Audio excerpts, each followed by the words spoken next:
Allu Arjun come on एवढी भारी entry बघून तुम्ही जर विचारात पडला असाल तर मेंदूला ताण देऊ नका. आज आहे आपल्या भागीरथी आईचा उत्सवाचा दिवस आणि त्यासाठीच ही सगळी तयारी केली होती. माझा एवढा सुंदर देखावा बघून लगेचच आपल्या जयेशने गावातल्या पोरांना फोन केला आणि बोलवून घेतलं.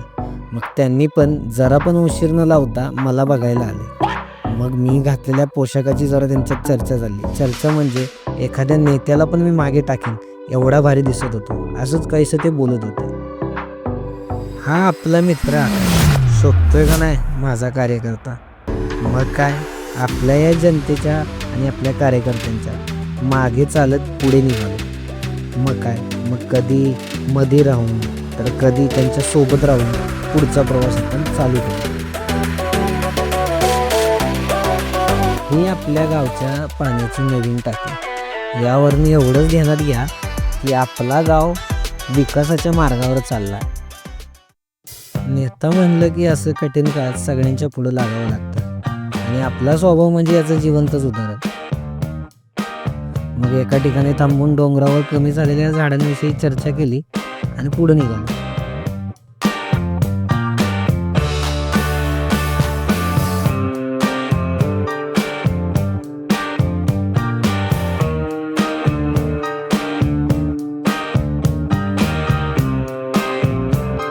जसं माणसांच्या अवयवाला रक्त पोचवायला जसं नसा असतात, तशाच काहीशा या नसा म्हणजे आपल्या डोंगराच्या पाऊलवाटा असतात. आणि याच पाऊलवाटा म्हणजे डोंगराचं खरं सौंदर्य असतं. आता याच पाऊलवाटा आपण पार करत पोचलो ते मंदिराजवळ.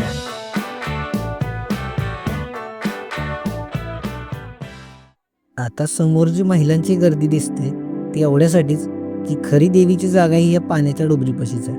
मग तिथे जाऊन देवीचं दर्शन घ्यावं लागतं आणि तिचं पवित्र पाणी डोक्यावरती शिंपडून मग मंदिरात प्रवेश करावा लागतो. आणि या कार्यक्रमात जर आपण बघितलं तर यांच्यामध्ये 80% महिलाच दिसतील. कारण हे उत्सव जो असतो तो खरा आपल्या देवीच्या लेकींचा असतो. त्यामुळे या सणाला गावातल्या लेकी तर येतातच, पण लग्न करून ज्या सासरी गेल्यात त्या सुद्धा या दिवसाला आवर्जून येतात. आता उत्सव म्हटलंय की महाप्रसाद असतोच. मग समोर दिसतोय ते महाप्रसादाचं काम चालू आहे आणि त्यामुळे गावातील सगळी पुरुष मंडळी जी तुम्हाला दिसतील या जेवणाच्या चरावरतीच दिसतील.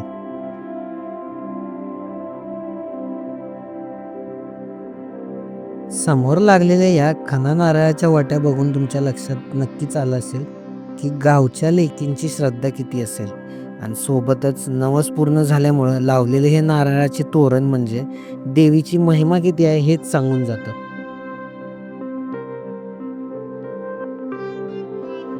देवीचा इतिहास जर बघायचा झाला तर या पाण्याच्या ठिकाणी देवी उगम पावली होती. त्यामुळे हे ठिकाण आणि यामधलं पाणी खूप पवित्र मानले जाते. असं म्हटलं जातं की जेव्हा जेव्हा देवी आपलं दर्शन देते तेव्हा तेव्हा या ठिकाणी पाण्याचा रंग जो आहे तो दुधासारखा पांढरा होतो.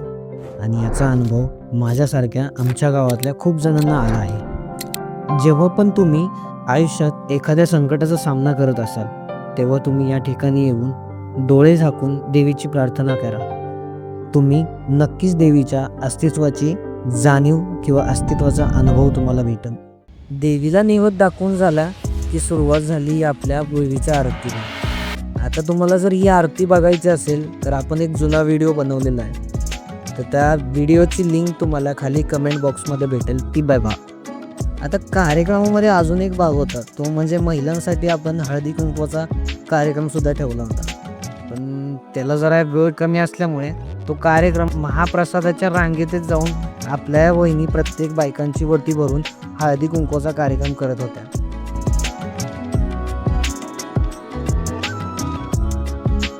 आता मंदिराच्या खालच्या बाजूला पण पुरुष लोकांसाठी महाप्रसादाला बसण्याची व्यवस्था आपल्या गावकऱ्यांनी करून ठेवली होती. आणि आपले हे उत्सवाचं सगळं नियोजन कसं आहे गावकऱ्यांनी एकदम भारीमध्ये केलं होतं. आपला हा 2 दिवस चाललेला कार्यक्रम आणि त्याचा शेवट हा नेहमी एक बैठक घेऊन होतो. आणि या बैठकीचा मुख्य उद्देश असा असतो की या कार्यक्रमामध्ये झालेला खर्च आणि त्याची शिल्लक ही समस्त गावकऱ्यांसमोर वाचून दाखवली जाते. आणि अशा या पारदर्शक बैठकीनंतर आपला हा कार्यक्रम इथेच संपतो.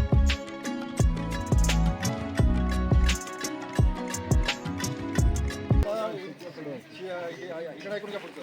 शिल्लक मागील शिल्लक म्हणजे आता तुम्हाला सांगितलं 6,950 रुपये देणगी जमा. आपल्या देवीच्या उत्सवाचा तिसरा भाग म्हणजेच शेवटचा भाग इथेच संपला. लवकरच भेटू अशाच एका व्हिडिओमध्ये. तोपर्यंत जायच्या अगोदर या व्हिडिओला लाईक करा, मित्रांसोबत शेअर करा आणि सबस्क्राईब नक्की करा. तुर्तास धन्यवाद.